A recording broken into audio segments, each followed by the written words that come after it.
अस्सलाम वालेकुम दोस्तों, जब भी हम लोग न्यूक्लियर का नाम लेते हैं तो हमारे माइंड में हिरोशिमा नागासाकी या उसी की तरह किसी भी बड़े एक्सप्लोसिव का तस्वुर आता है। लेकिन दोस्तों, क्या आपको पता है, हम बचपन से यही सुनते हुए आ रहे हैं कि न्यूक्लियर ताकत सिर्फ तबाही लाने के लिए है। लेकिन क्या दोस्तों, कभी आपने ये सोचा है कि ये वही एनर्जी है जो पूरी दुनिया को सस्ती और साफ एनर्जी दे सकती है? A lot of electricity, all from this tiny amount of fuel.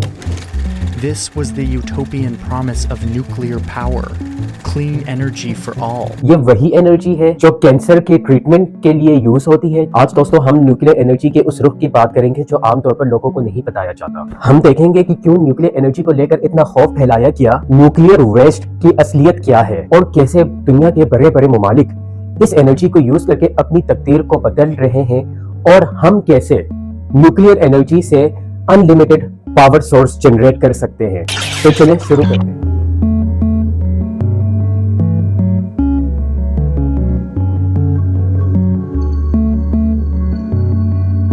The nuclear industry impacts many parts of everyday life, from powering homes with clean energy to fighting crime and curing cancer. अब दोस्तों सबसे पहले समझते हैं कि nuclear energy बनती कैसे है। इसका बुनियादी प्रोसेस होता है न्यूक्लियर फ्यूजन। न्यूक्लियर रिएक्शन में जो एलिमेंट यूज होता है उसको कहते हैं यूरेनियम।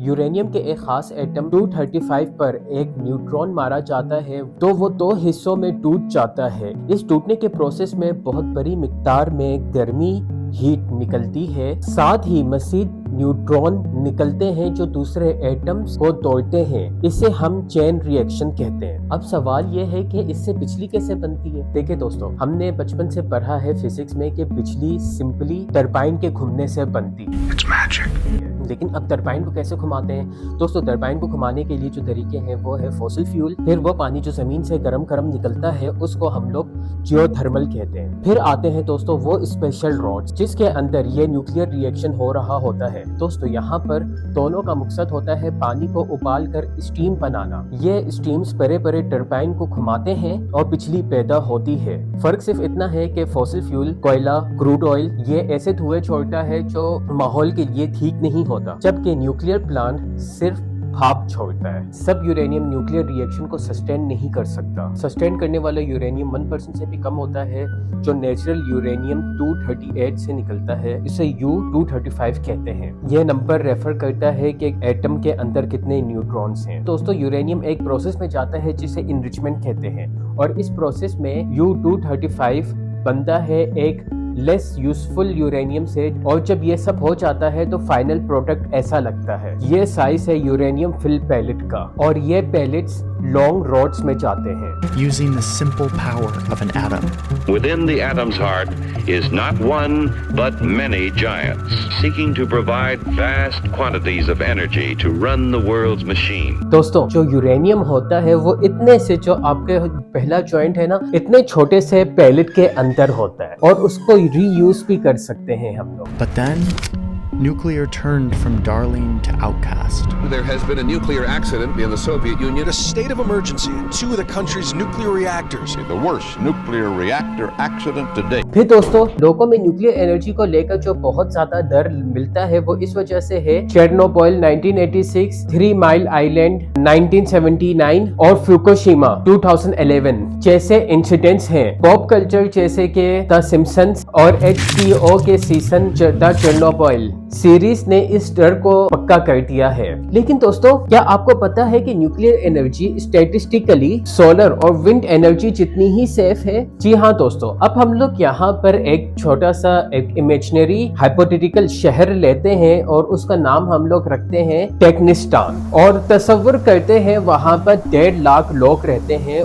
प्रॉपर फैमिली है वहाँ पर। अगर उस कम्युनिटी को बिजली मिल रही हो कोयले से तो दोस्तों यकीन करें हर साल वहाँ पर 25 लोगों की मौत हो। और दोस्तों अगर हम लोग वहाँ पर बिजली जनरेट करें ऑयल से, तेल से, तो वहाँ पर 18 लोगों की मौत होगी। लेकिन अगर हम लोग बिजली जनरेट करते हैं न्यूक्लियर से, विंड से या सोलर से तो हर 25 साल के बाद जाकर एक बंदे की मौत हो। दोस्तों, रेडिएशन का दर भी अक्सर एक्सेजरेट किया जाता है। 1 साल तक न्यूक्लियर पावर प्लांट के अगर आप लोग करीब रहते हैं तो आपको इतनी ही रेडिएशन मिलती है जितनी रेडिएशन एक केला खाने से मिलती है, या न्यूयॉर्क से टोक्यो तक के एक फ्लाइट में जितनी रेडिएशन मिलती है उतनी रेडिएशन उस बंदे को मिलेगी जो न्यूक्लियर प्लांट के करीब रहता हो। असल में जो दोस्तों समझने वाली बात है वो ये है कि जो कोल इंडस्ट्रीज होती हैं वो फजा में ज्यादा रेडियो एक्टिव मटेरियल फेंकती हैं। अब दोस्तों, जो सबसे ज्यादा इम्पैक्ट न्यूक्लियर का है जिससे इंसान को फायदा है वो मेडिकल इंडस्ट्री है, और हर साल डॉक्टर न्यूक्लियर टेक्नोलॉजीज को यूज करके इंसानों की जान बचाते हैं। दोस्तों, अब सबसे पहले आता है PET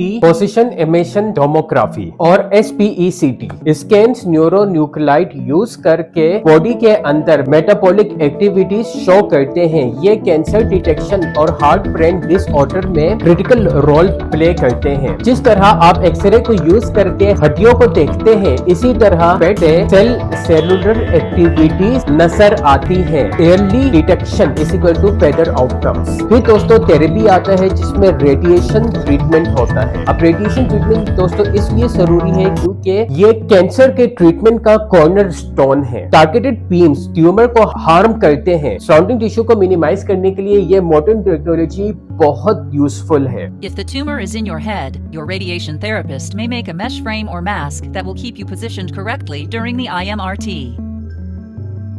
Or you will get small permanent tattoos to help align the IMRT.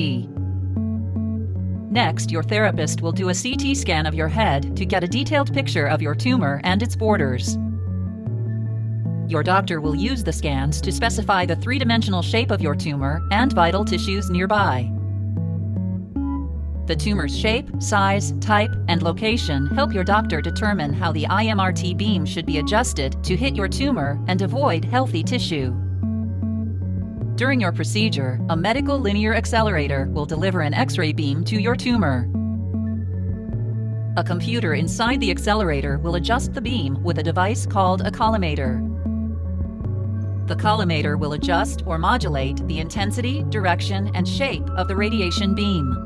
This feature allows higher doses of radiation to be delivered to your tumor while sparing your healthy tissue around it. Gamma radiation particularly cobalt 60 से surgical tool और food packaging sterilize होता है। Infection control के लिए ये बहुत important है। दोस्तों, इसके थ्रू हर साल हजारों पेशेंट्स की जिंदगी इंक्रीज हो रही है। और दोस्तों, ये जो न्यूक्लियर टेक्नोलॉजीज हैं ये ह्यूमंस के लिए बहुत ज्यादा पावरफुल है। अब दोस्तों हम लोग न्यूक्लियर वेस्ट के ऊपर आते हैं। Nuclear waste. Nuclear waste. Some kind of nuclear waste. Well, sir, where should we dump this batch? हमें न्यूक्लियर वेस्ट के बारे में दिखाया जाता है कि ये एक हरा चमकता हुआ लिक्विड है जो ड्रेन में बह रहा है। ये बिल्कुल गलत बात है दोस्तों। न्यूक्लियर वेस्ट असल में ठोस सॉलिड मेटल रोड होती है। सबसे हैरत अंगेज बात ये है कि हम इस जिसे वेस्ट समझकर डिबेट करते हैं उसमें 95% एनर्जी अभी भी बाकी होती है। पुरानी टेक्नोलॉजीज की वजह से हम यूरेनियम को ओनली 1% इस्तेमाल कर सके थे, लेकिन अभी जो नए टेक्नोलॉजीज आ रही हैं जिसे फास्ट रिएक्टर्स या ब्रीडर रिएक्टर्स कहते हैं, इस कचरे को दोबारा फ्यूल के तौर पर इस्तेमाल कर सकते हैं। इसका मतलब है कि हमारे पास पहले से इतना फ्यूल मौजूद है जो सदियों तक पूरे दुनिया की बिजली की जरूरत पूरी कर सकता है, और इससे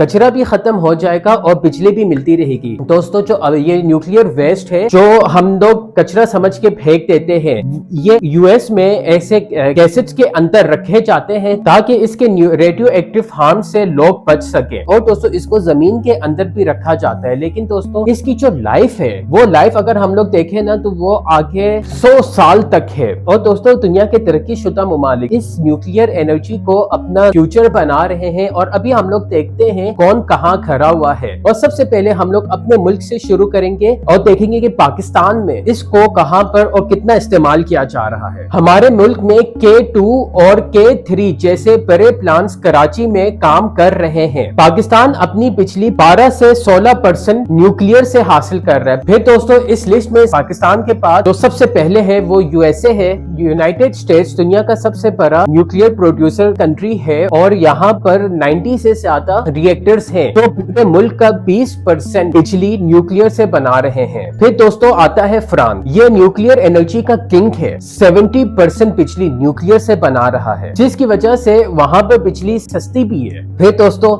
जहां इन सारे मुल्कों का नाम आ जाता है वहां पर चाइना का भी नाम आता है, और चाइना इस वक्त तेजी से न्यूक्लियर पर काम कर रहा है। उनका प्लान है कि आगे 15 सालों में वो 150 नए रिएक्टर्स तैयार करेंगे। फिर दोस्तों रशिया आता है। रशिया न सिर्फ खुद न्यूक्लियर एनर्जी इस्तेमाल करता है बल्कि दुनिया भर को अपनी टेक्नोलॉजी भेजता है। फिर दोस्तों है साउथ कोरिया, यहाँ पर 30% बिजली न्यूक्लियर है और ये मुल्क अपनी टेक्नोलॉजी यूएई और दूसरे मुल्क को भी दे रहा है। फिर दोस्तों इंडिया में भी 20 से ज्यादा रिएक्टर्स हैं और वो मजीद नए रिएक्टर्स पे काम कर रहे हैं। यूएई यूनाइटेड अरब अमीरात पहला एक ऐसा अरब मुल्क है जहां पर अल बरका के नाम से पहला न्यूक्लियर रिएक्टर बनाया गया है, जहां पर बड़े मिकदार में न्यूक्लियर के थ्रू बिजली के ऊपर काम शुरू हुआ है। इसके अलावा कनाडा, जापान, यूके और यूक्रेन जैसे मुल्क भी इस टेक्नोलॉजी के ऊपर बहुत डिपेंड करते हैं। बल्कि जापान को भी यहाँ पर लाजमी मेंशन करूंगा कि जापान न्यूक्लियर वेस्ट को बहुत अच्छे तरीके से रिफाइन कर रहा है और उसको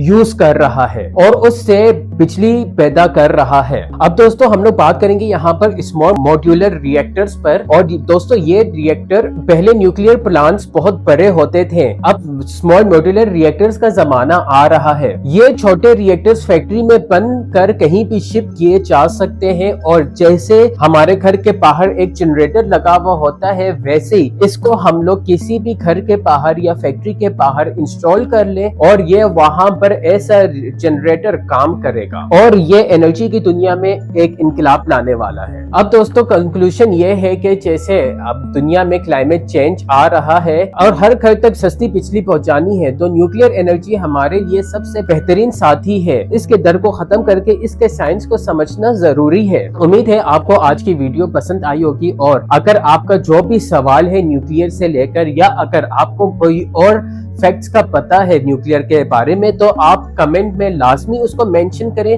ताकि और भी देखने वालों को उसके बारे में पता चल सके। और आपका क्या ख्याल है, पाकिस्तान में इसके हमें मजीद प्लांट्स लगाने चाहिए और इसमें क्या काम हमें करना चाहिए, हमारे लिए फायदेमंद रहेगा? कमेंट में लाजमी बताइएगा।